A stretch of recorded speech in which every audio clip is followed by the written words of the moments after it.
Let's talk about your album. Ilang music ba meron dito sa album? We are aiming for 6 tracks for this album. We just finished recording the 5th one, so lapit. Lahat ba yun, hindi naman ikaw nag-compose or kasama ka sa? I'm actually yung huli naming i-record is the one I composed. So I composed one song. Okay, when do you plan to release the album? Can I say about the concert? Well, we're gonna be updating, pero the concert might be a mini album launch as well. So yung song was about what? The one you wrote? What is it about? I'm still in the process of writing it right now. Hindi ko pa siya natatapos, but it's about coming home. Because I love being home and coming home. Okay. And speaking of your concert, gano'n ka excited for this? And you also revealed yung mga kasama mo. I'm super excited I'm honestly ecstatic that all these people said yes to be a guest at my concert. Especially the drag queens. I'm so happy to have them on board. And of course, si Jane, si Marlo, Tito Martin, si Darren. So many different guests. I'm so blessed to have. And yeah. Going back to the music video, sabi ba ikaw, isa kasi nag-direct? Nag-co-direct nun. How was it? Isa na ba ito sa gusto mo na din gawin in the future, maybe? Ooh, that's medyo nakaka-pressure isipin, pero siguro nangyari lang siya na nag-direct ako kasi I was sure about what I wanted for this music video. If you heard the song, it's actually a very sexually focused song. It's very sensual and all of that. And I didn't want it to be just that. Parang I wanted the music video to be something deeper than that, something that meant something to me. I didn't want people to look at me with, bastos lang, or I didn't want any of that male gaze, none of that. So, naisip ko since fan ako ng Chicago, naisip ko since jazzy siya, matatahiyop ko yung dalawa. So ayun, napasok ko yung one of my favorite musicals, tapos napasok ko din yung storyline na gusto ko. Janela, what's the song Karma all about? Karma is the song you would sing to the people who talk shit about you. Oh. Is there any person na parang na-experience mo sa kanya yun? Meron ka bang gustong sabihin? May gusto mo paringgan? Madami. Na-forgive mo na itong mga taong to? Ano naman? Bilis ako mag-forgive. Good for you. What was it like working with Jake? Is he a personal choice for the music video? Yeah, we were actually thinking of many. We had options, but Jake was one of those who fit the role really perfectly. Yes. So I'm so glad he said yes. It was fun, yeah. Last 5 minutes po.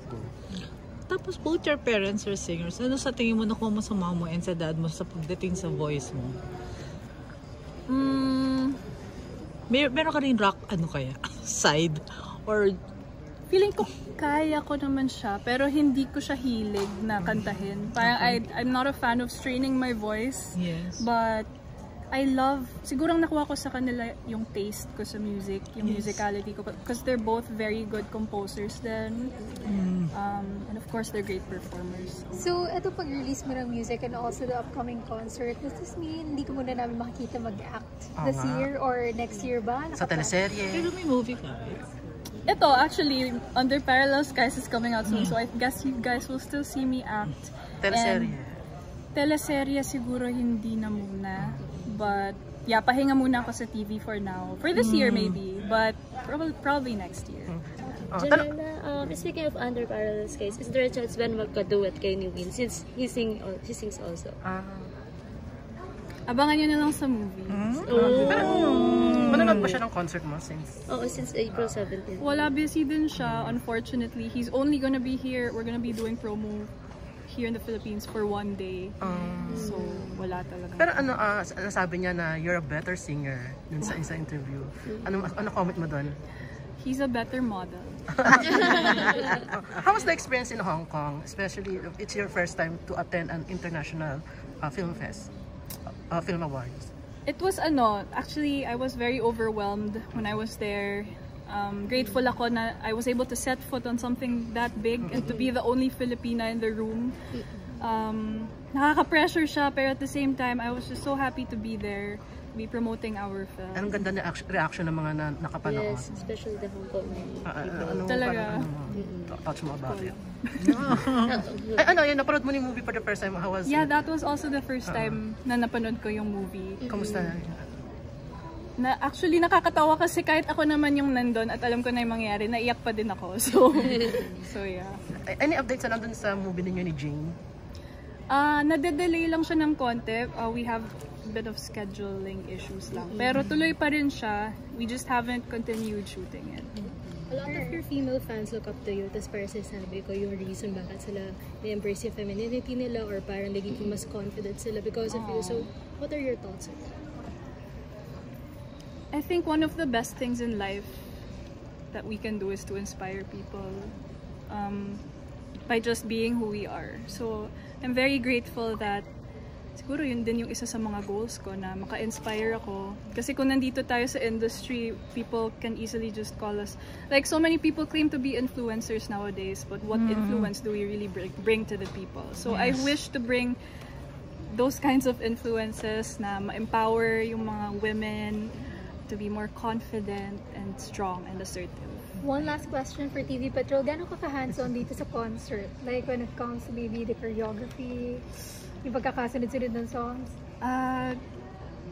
Actually, sobrang hands-on din ako sa concert. I've been coordinating with Direct John Moll, my director. And sobrang excited ako sa lineup din ng songs. It's not, siguro, don't expect just one genre. It's gonna be really, really totally different things. So, yeah. Alright. Janela, please invite everyone. Last 1 minute po. Please invite everyone. For my concert. Okay. Yes. Madaming aabangan. So, first of all, I want to thank everyone for the support. Thank you so much for being here, first of all, tonight, to spend this night with me. And salamat din sa lahat ng sumusuporta sa movie, sa album na lalabas very soon, and sa concert.